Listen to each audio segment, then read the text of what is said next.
All right, so we've done two things so far with rotating coordinate systems. First, we came up with the big result.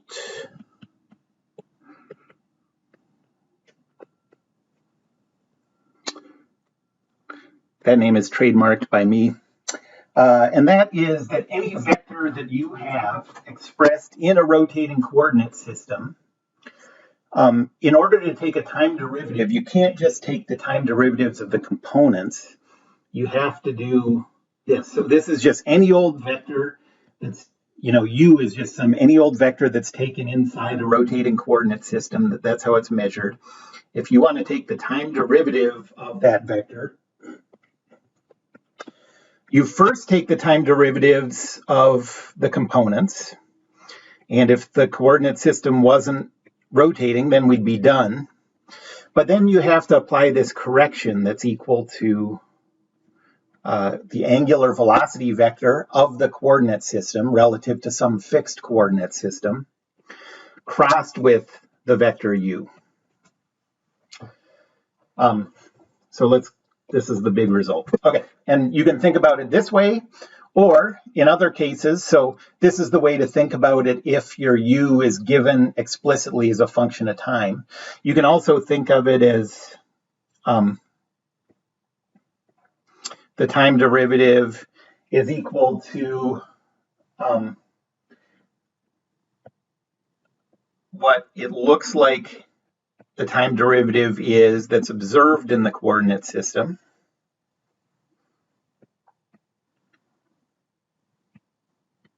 plus that. So we're always going to see this equivalence between taking the time derivatives of the components and the time derivative that would be observed in the rotating coordinate system. And then we use that for, well, I guess we calculated two things from this.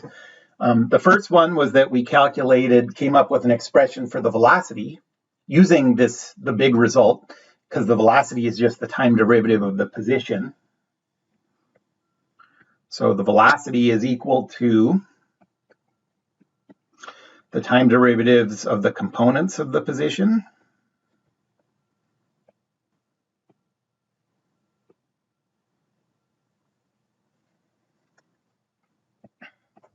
plus the angular velocity of the coordinate system crossed with the position vector. And another way to think of that is that the time derivatives of the components of the position vector is the observed velocity vector. So to someone in that rotating coordinate system, it's what they would think the velocity was, plus that correction.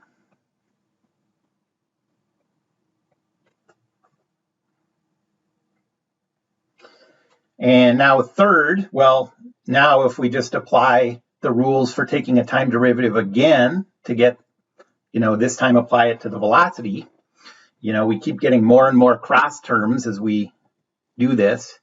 And we get an expression for the acceleration that's equal to the second time derivatives of the positions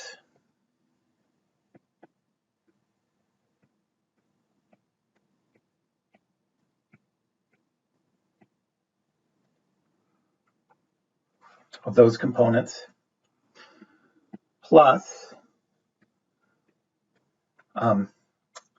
omega dot crossed with the position vector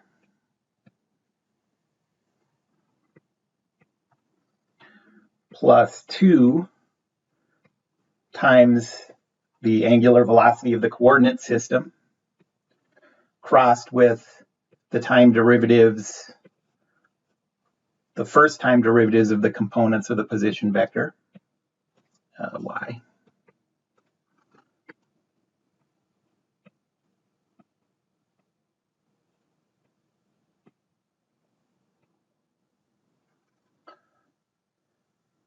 Plus omega cross quantity omega cross p.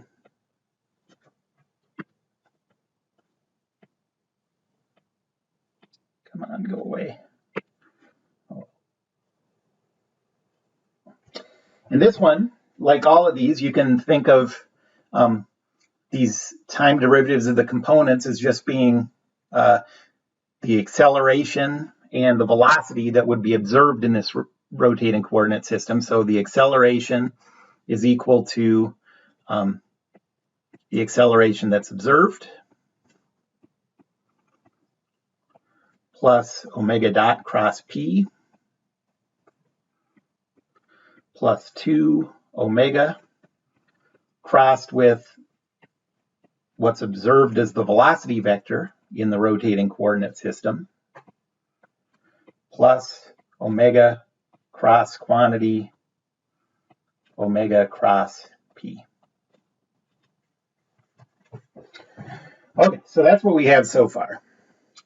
And now we're going to apply this to polar coordinates. It's also just the same for cylindrical coordinates because the only difference is cylindrical has a z component too, and that it isn't rotating. The components that are parallel to the z axis aren't affected by the rotating coordinate system. So it works for polar and cylindrical. So let's think about how this works.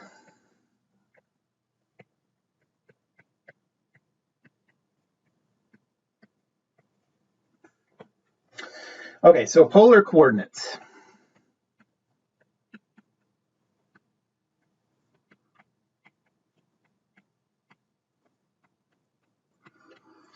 So what that means is if you have this kind of underlying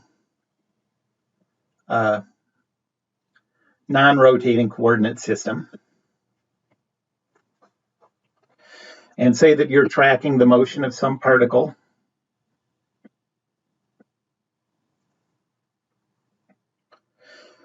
well, we can talk about the location of that particle in terms of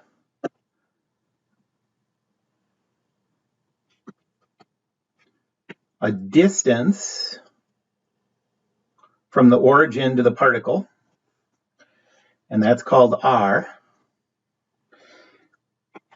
and an angle, counterclockwise angle from the x-axis to that vector pointing straight from the origin to the object. So that's our theta. Well, you got to be a little careful because the polar coordinates are, before I go into that, let me give you the definitions. What are the relationships between x and y and r and theta? The x coordinate is always equal to r cosine theta. So you can go back and forth between the red coordinate system and the polar coordinates. The y coordinate is r sine theta. If you want r and you're in the xy coordinate system, that's the square root of x squared plus y squared. And if you want theta, that is the inverse tangent of the quantity y over x. Okay, well, to represent the position in polar coordinates, we're used to giving these coordinates r and theta, but notice that that isn't a vector because that doesn't represent components in a perpendicular orthogonal coordinate system. So to represent a position vector in a polar coordinate system, what we do is we define this coordinate system where there's one axis that I'll call ER that points from the origin to the object, and a second perpendicular axis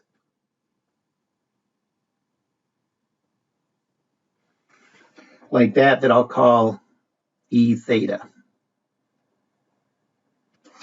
And so we're going to do all of our calculations. You know, we need position and velocity and acceleration to be vectors in orthogonal coordinate systems. So we're going to do all our calculations in this green coordinate system. Okay, but notice that as that object moves around, that ER keeps pointing at the object. And so this is a rotating coordinate system. Okay, that ER axis keeps changing its orientation to keep looking right at that particle. Okay, so in this green coordinate system, how would you represent the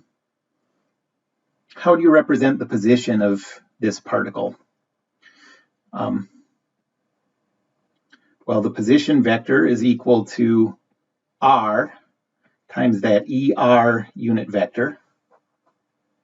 Okay, plus you don't have to go anywhere in the E theta, so this is the full position vector, and you can write that as R0.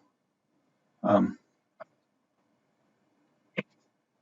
write it like this. So we also have a Z axis that's coming out. You see that?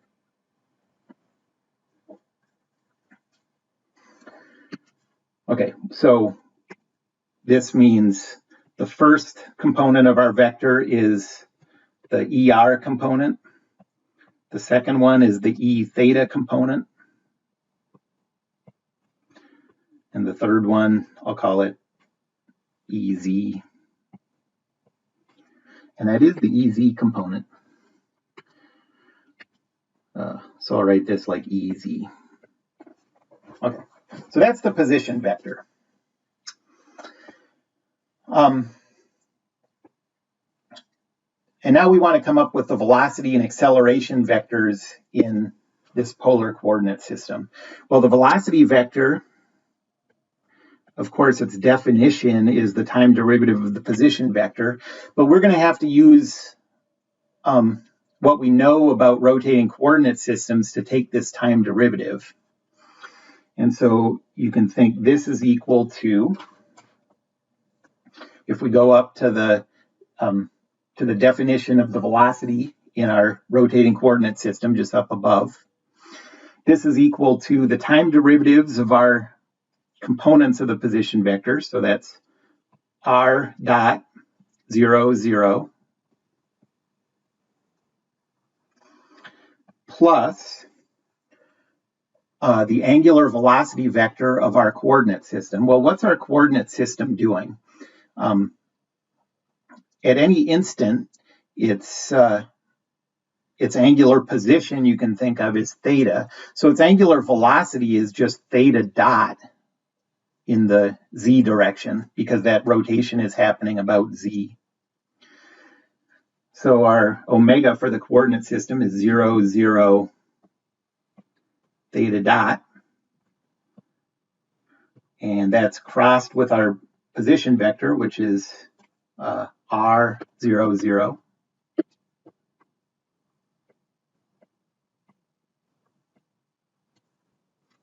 And so this velocity vector comes out to be r dot 0, 0 plus 0x, 0, I guess it's ER, 0 first component. The second component, the E theta component, is positive r theta dot. That just comes from the cross product. And our EZ component is that. And so what this says is in our polar coordinates, our polar coordinate system, the velocity vector is r dot, r theta dot, 0. Pay no attention to that dog barking. Or you can think of that as r dot in the ER direction plus r theta dot in the E theta direction. Okay? So that's how you calculate the velocity of an object in polar coordinates. And the idea is just totally based on rotating coordinate systems. Okay, now what about the acceleration? Well, again, we're going to use the definition that's given right up above. This is the time derivative of the velocity. And so using the formula above, we have the second derivatives of the components of the position vector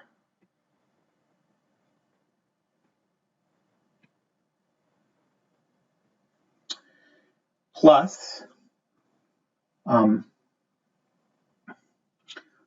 time derivative of our omega for the coordinate system, which is just 0, 0, theta double dot, because our omega was theta dot, crossed with the position vector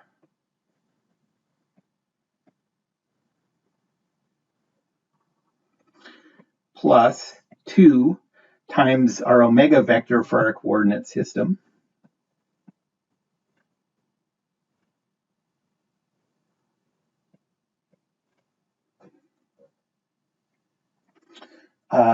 crossed with the time derivatives of our position vector, so that's r dot 0, 0,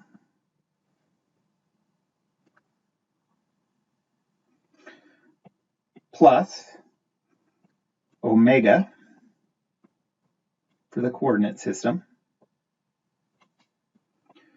crossed with the quantity omega of the coordinate system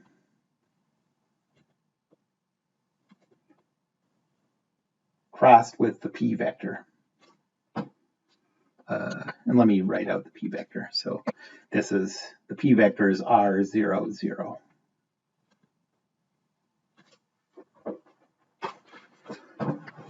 Okay, well, this one only has a y component, and it's equal to 0 r theta double dot 0. I'm in the habit of saying x, y, z, but second component. The second component here isn't a y-axis, it's the e theta axis. This one only has a y component, and it's equal to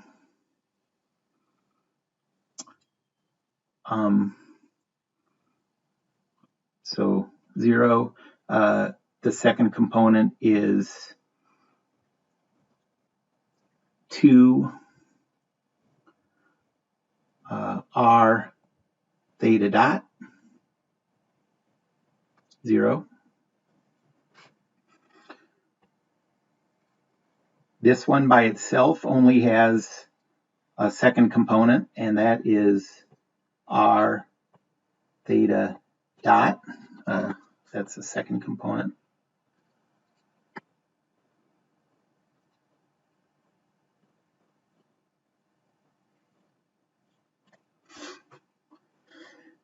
And so then if you cross that with this one, you only get an x component, and that is minus r theta dot squared.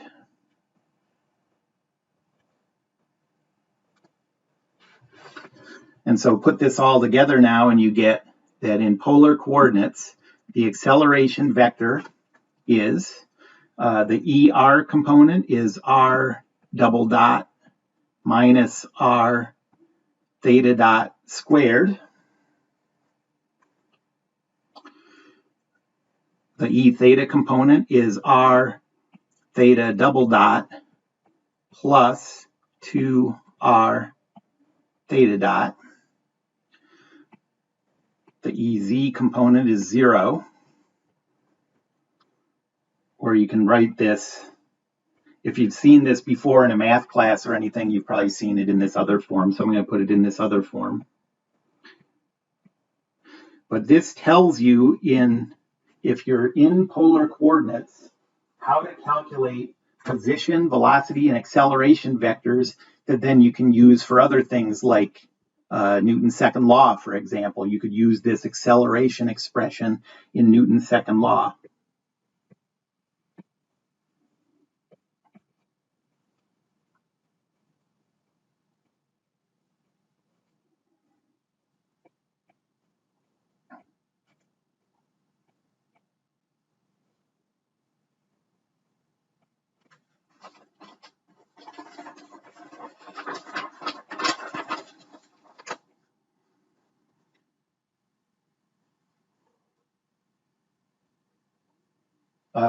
I missed one thing, it looks like. Yeah, this should have been you can see this term here, see my cursor. We had the R dot there. I left the dot off in my derivation. Dang it. So that means that this should have an R dot. And this should have an R dot. Okay. So that's the right answer. All right, well, let me show you an example.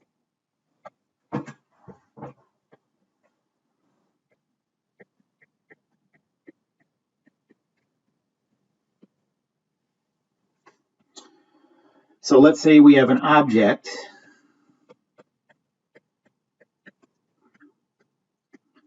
with a mass of 10 kilograms, 10 grams, 0.01 kilograms.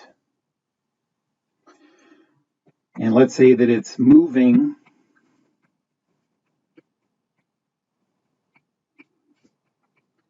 according to the function r is equal to 5t squared and theta is equal to t. Okay, so we know the mass of the object. We know what it's doing over time. What's the net force on this object?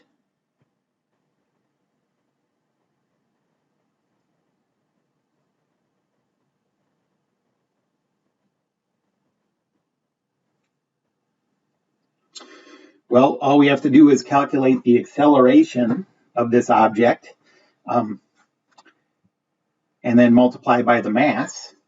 So to calculate the acceleration, we're going to use the formula we just came up with.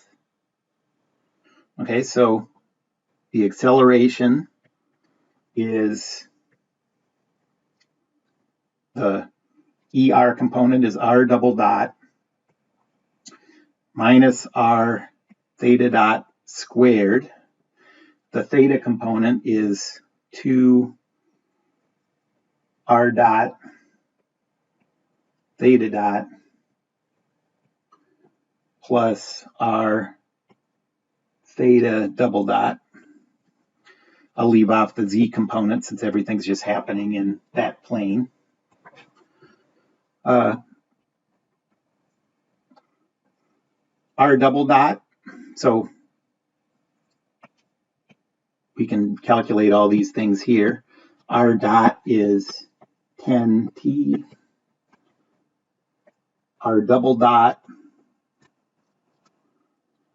is 10.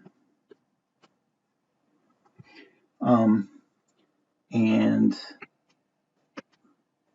theta dot is 1, and theta double dot is 0. So plug that into our expression for the acceleration, and you get an ER component of 10 minus 5t squared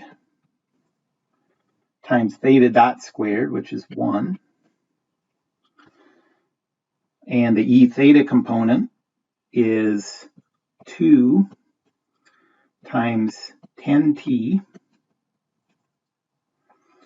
times 1 plus 5t squared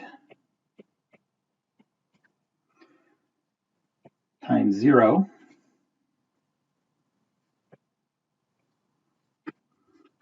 that one goes away, and we get an answer of 10 minus 5t squared for the ER component, and for the E theta component, 20t.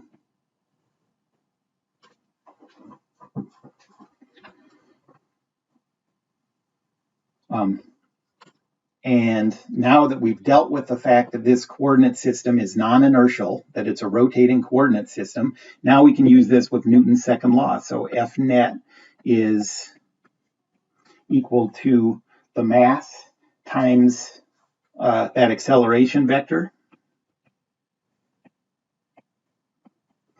And so you get 0.1 minus 0.05 t squared. And then for the e theta component, 0.2 t. And so at any instant in the coordinate system that's oriented like this, these are the components of the force vector that's acting on that object.